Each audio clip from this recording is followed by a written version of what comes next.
Good afternoon, Cross Timbers. Today is Friday, March 9th, 2018, and I'm Parker Burns. Thank you for tuning into our Texan TV newscast.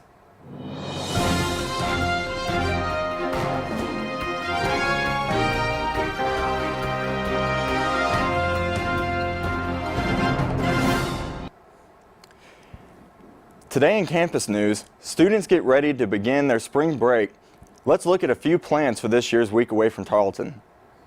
This year for spring break, instead of going to do something like going to the beach or skiing, I'm going with Tarleton, and Tarleton decides to go to Houston and do Hurricane Harvey relief stuff. As part of the TTM program, leadership team, new student registration day coordinators, and the student directors are going down there to be part of the leadership team of Tarleton that goes help from Hurricane Harvey. This will be a good experience for us to get back to a community that was affected by something that affects everybody here at Tarleton, because there's a lot of students from the Houston area here.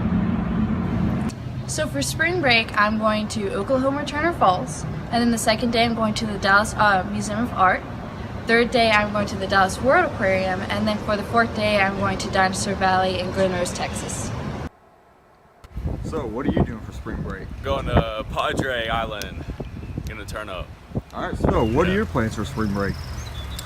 Well, I just pulled an all-nighter for OChem, so I'm gonna start off by sleeping. I might go do some kayak fishing at my house, play some Fortnite, and do some more sleeping. Sounds good. In local news, Tarleton State University alumni Dwayne Mayfield has been awarded the Distinguished Alumnus Award by Texas A&M University. The award is the highest honor given to former students of the Texas A&M system. The award recognizes alumni who have achieved excellence in their profession and have contributed greatly to the community and the university. Mayfield played a major role in the success of the F-16 fighter jet as an engineer for Fort Worth's General Dynamics. Now, Lockheed Martin, he's become the vice president of the program development.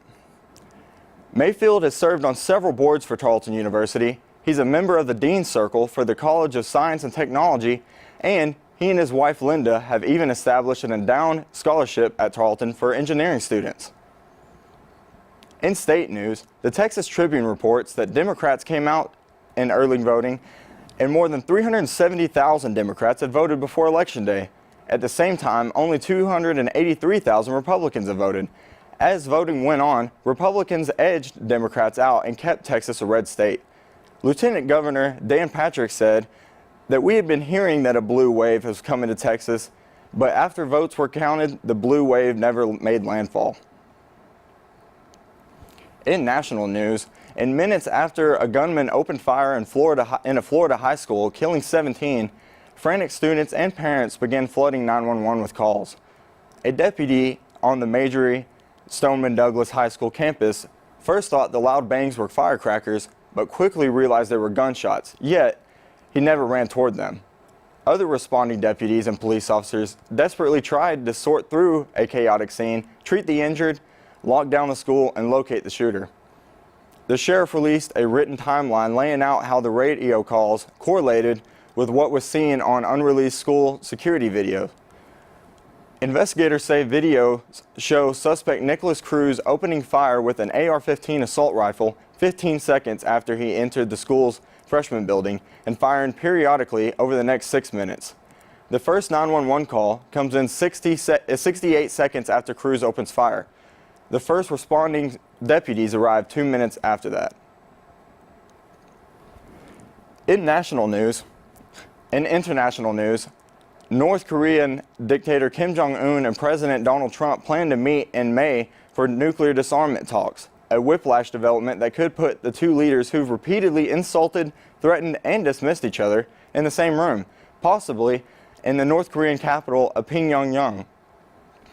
It would have been an unthinkable suggestion just a few months ago when the insults were at their peak. Trump was a senile dotard, and Kim was a little rocket man. And the North was snapping off regular weapons tests and a dogged march towards its goal of a viable nuclear arsenal that can threaten the U.S. mainland. Earlier Thursday, South Korean National Security Director Chung Il-young had briefed Trump and other top U.S. officials about a rare meeting with Kim in the North Korean capital. Trump then made a surprise visit to the White House press briefing room to alert reporters of an upcoming major statement on North Korea by South Korea. For more of today's national and international news, we turn to the AP News Minute. This is AP News Minute. The White House says President Trump will meet with North Korean leader Kim Jong-un, but it hasn't been decided when or where. It also says sanctions on North Korea will stay in place until that meeting.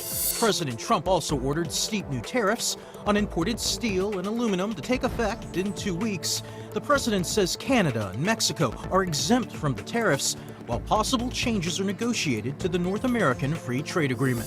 Up to 800,000 homes and businesses are without power in the Northeast after the second big winter storm in less than a week. More than 2 feet of snow fell in some places. And the Army Corps of Engineers opened a spillway along the Mississippi River near New Orleans. The river levels are rising and officials want to relieve pressure on the city's levees. Matt Small, The Associated Press with AP News Minute.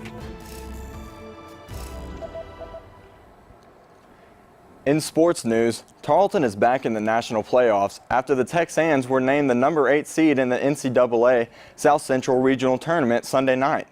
The Texans will play Lubbock Christian on Friday, March 9th at 6 p.m. in the Rip Griffin Center in Lubbock.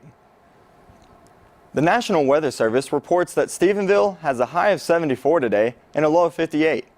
Saturday will have a high of 84 and a low of 50. For the rest of the spring break, we can see mostly sunny days in the 60s. This has been a production of Texan TV News, a product of Texan News Service from the Tarleton State University campus in Stephenville, Texas. Watch us live on Apogee Channel 2.1 in the dorms at 12:30 weekdays. If you live off campus, tune in on the Northland Cable Channel 9. You can follow the Texan News Service on Facebook and Twitter and check out our website at www.texannews.net for all of your latest local, state, national, and international news. Today's broadcast was produced by Maggie Mankin, Parker Burns, Macy Morgan, Joe Leach, and Caitlin Rivera. Have a wonderful day, Texans.